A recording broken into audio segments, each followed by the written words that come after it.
कक्षा 11 हिंदी के विद्यार्थियों का हिंदी की कक्षा में स्वागत है। आज हम पढ़ रहे हैं साहित्यिक हिंदी का पाठ्यक्रम कक्षा 11 के लिए। देखें, जब तक आप पाठ्यक्रम को गंभीरता से नहीं पढ़ेंगे तब तक परीक्षा में आपके नंबर अच्छे नहीं आएंगे, क्योंकि आपको ये नहीं पता चलेगा कि किस टॉपिक से कितने नंबर के प्रश्न आते हैं। तो इसलिए पाठ्यक्रम का गंभीरता से अध्ययन करना लाजमी है, निहायत ही जरूरी है। चलिए हम देखते हैं पाठ्यक्रम क्या होता है। कक्षा 11 है हिंदी का साहित्यिक पाठ्यक्रम और हम पढ़ रहे हैं। अब आप देखें कि ये है आपकी साहित्यिक हिंदी और ये 100 नंबर का पूर्णांक है। कहीं तो 100 नंबर का प्रश्न पत्र आता है, कहीं 90 नंबर का प्रश्न पत्र आता है। 10 नंबर आपको आपका विद्यालय दे देता है। तो ये 100 नंबर का पूर्णांक है हमारा।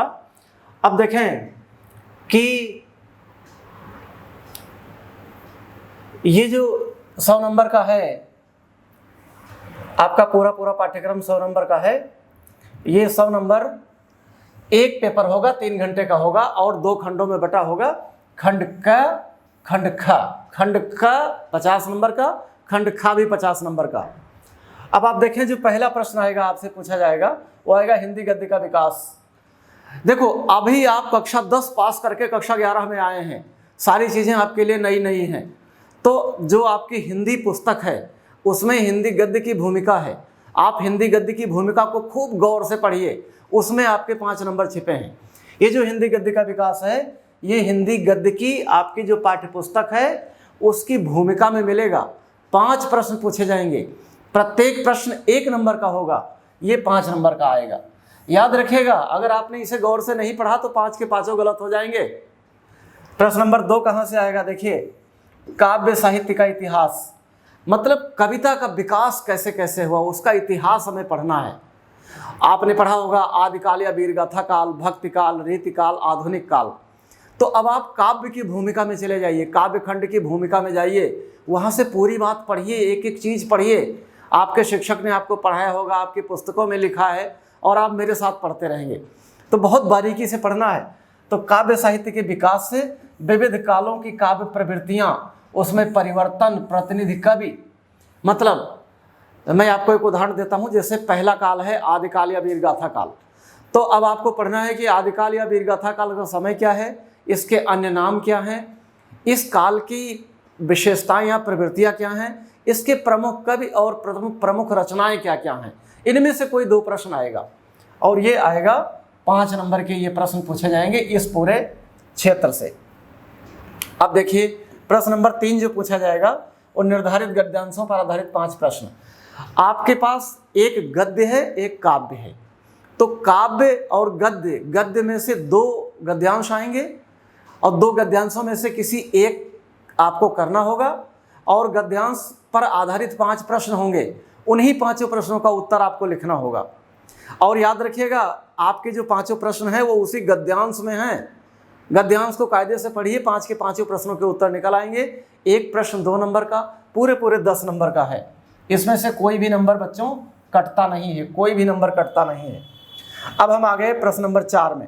निर्धारित पद्यांशों पर आधारित 5 प्रश्न, मतलब जो कविताएं हैं, 2 कविताएं पूछी जाएंगी, 2 में से एक आपको करना पड़ेगा, अथवा विकल्प में रहेगा और उस कविता पर आधारित 5 प्रश्न पूछे जाएंगे। 5 प्रश्नों का उत्तर उसी कविता में है। याद रखिएगा, अगर आपको कविता की व्याख्या आती है, हिंदी अर्थ आता है, तो आप 5 के 5 प्रश्न कर लेंगे, नहीं तो छूट जाएगा। कोई भी नंबर कटता नहीं है। ये भी पूरे 10 नंबर का है, पूरे 10 नंबर का। 5वां प्रश्न आएगा जो 2 खंडों में बटा है, क और ख।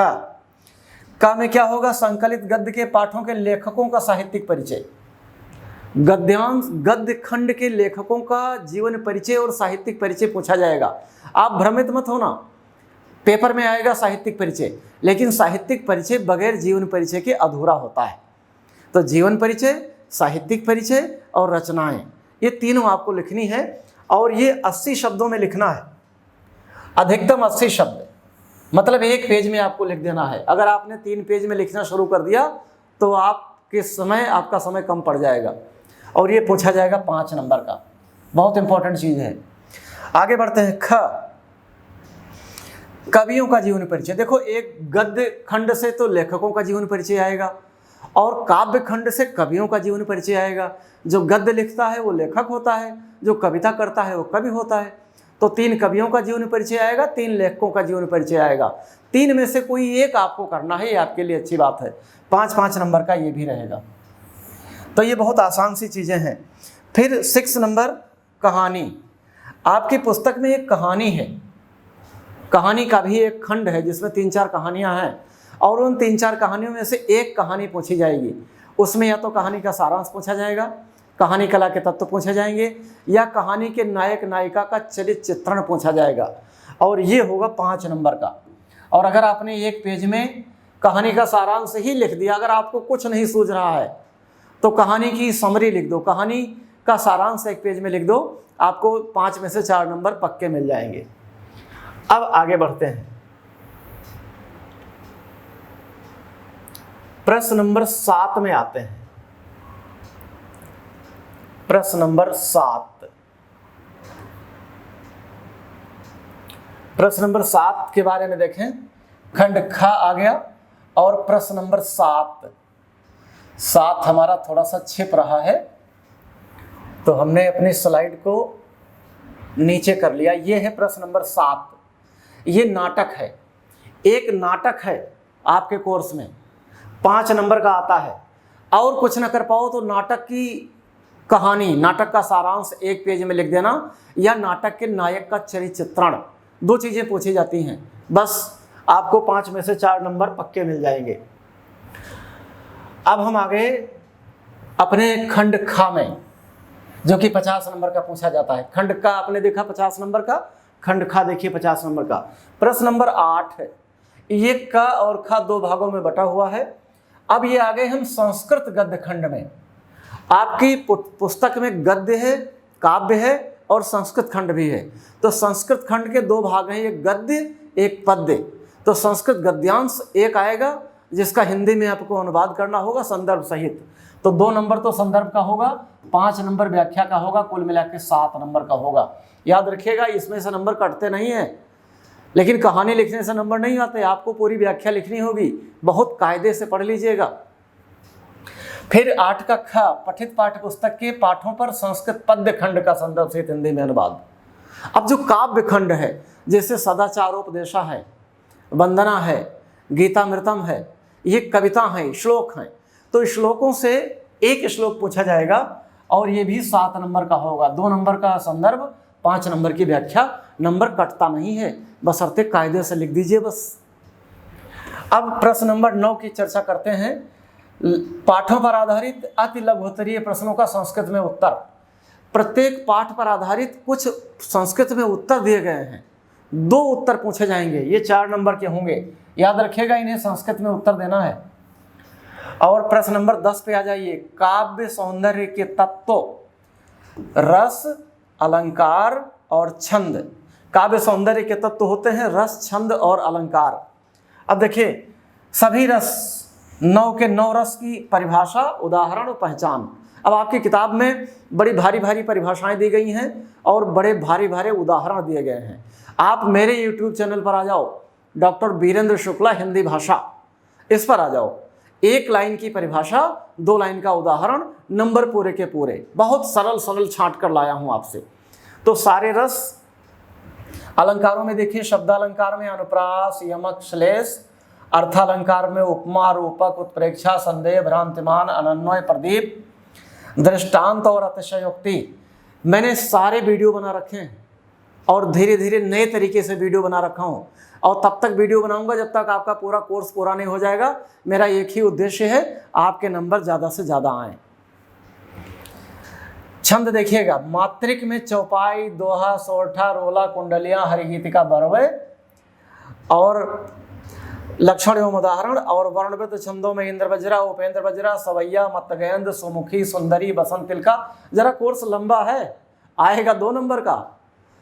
तो आप अगर मेरे चैनल पर चले जाओगे, मतलब रस, छंद, अलंकार में, तो मैंने वही पढ़ाया है जो आने वाला है, लगभग इम्पोर्टेंट ही पढ़ाया है।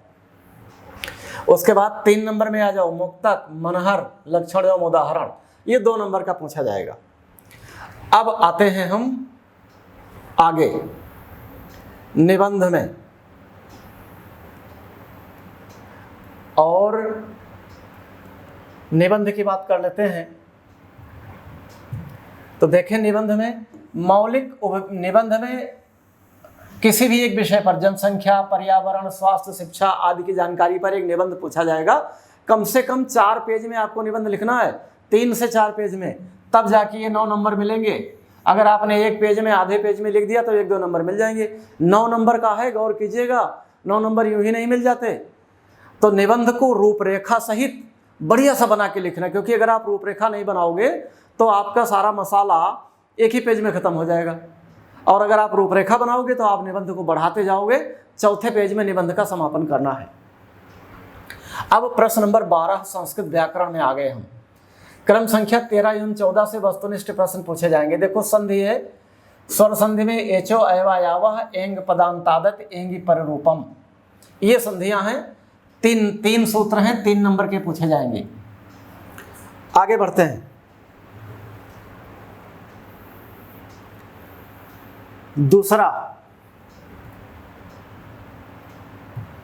दूसरा है व्यंजन संधि। स्तो, शुचना, शुचु, इष्टनाष्टु, झलाम, झसी, खरिचा, मो अनुस्वारः, तोरली अनुस्वारस्य यही पर सवर्ण। और विसर्ग संधि में विसर्जनीय से सह, सस जसोरो, अतोरोर प्लुताद प्लुते, हशिचा रोरे। बच्चों, इन्हें देख कर घबराना नहीं, ये सूत्र हैं, सूत्रों पर आधारित संधियां हैं। जब आप मेरा संस्कृत व्याकरण वाला वीडियो देखोगे तो उसमें मैंने बहुत सरल बताया है। आपकी सारी घबराहट, सारी डर, सारी हिचकिचाहट सब दूर हो जाएगी और बड़े प्यार से आपको बात समझ में आएगी। ख में आ जाओ, 12 का ख में समास।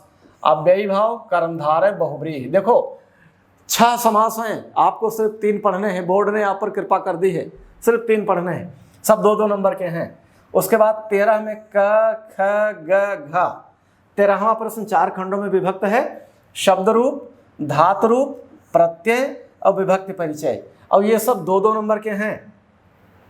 विभक्ति परिचय, शब्द रूप, धातु रूप, इन सब का मैंने अलग वीडियो बना रखा है।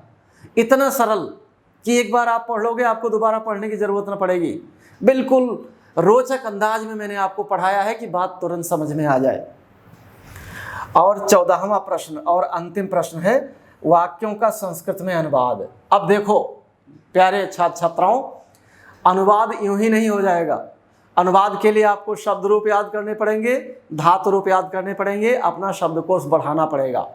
संस्कृत व्याकरण के अंतर्गत मैंने ये ट्रिक बताई है कि आपको अनुवाद कैसे करना है।